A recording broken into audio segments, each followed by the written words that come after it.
જય માતાજી। આજે આપણે નવીન પ્રકારના પ્રોટીન, ફાઈબર, વિટામિન્સથી ભરપૂર એવા આપણે આજે થેપલા બનાવવાના છે।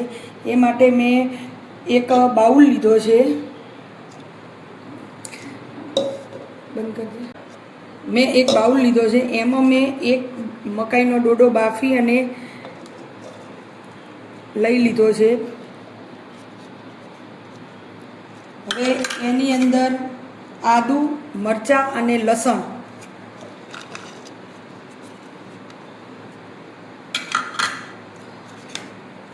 આ મેં લીલા ધાણા લીધા છે, એ પણ આપણે અંદર ક્રશ કરી દેવાના છે।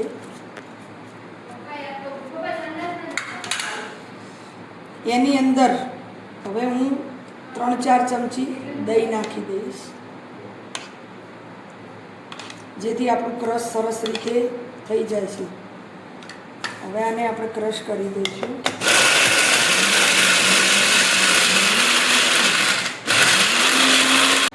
તમે જોઈ શકો છો કે કેવું સ્મૂથ સરસ આપણી પેસ્ટ તૈયાર થઈ ગઈ છે।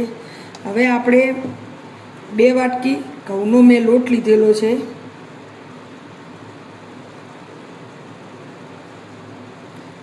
હવે એની સામે એક નાનો બાઉલ ચણાનો લોટ લીધેલો છે,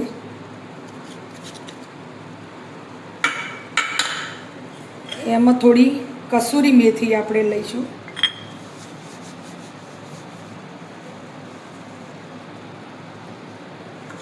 બે ચમચી સફેદ તલ લીધા છે।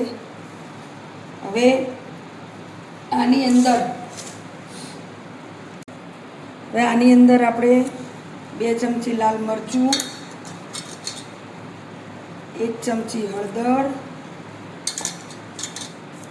1 ચમચી મીઠું અને અડધી ચમચી હિંગ લઈશું, કારણ કે આપણે આની અંદર ચણાનો લોટ લીધો છે અને ચણાનો લોટ લઈએ એટલે આપણે હિંગ ફરજિયાત નાખવી જ પડે। હવે આપણે જે પેસ્ટ તૈયાર કરી છે એ આપણે આની અંદર પેસ્ટ ઉમેરી દઈશું। બાળકોને ટિફિનમાં કે આ સવારમાં હેલ્ધી નાસ્તો ખાઈ શકીએ છીએ, એ મસ્ત રીતે બનાવીએ આપણે। હવે આને આપણે મિક્સ કરી દઈશું।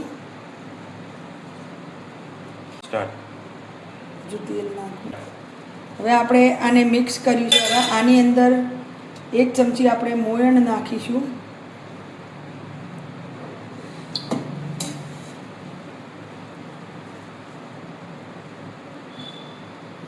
અને આ લોટને આપણે પાણીથી નહીં પરંતુ દહીં ઉમેરી જોઈતું પૂરતું અને લોટ બાંધવાનું છે। તો આ રીતે આપણે સરસ લોટ બાંધવાનું છે અને 10 મિનિટ એને રેસ્ટ આપી દઈશું।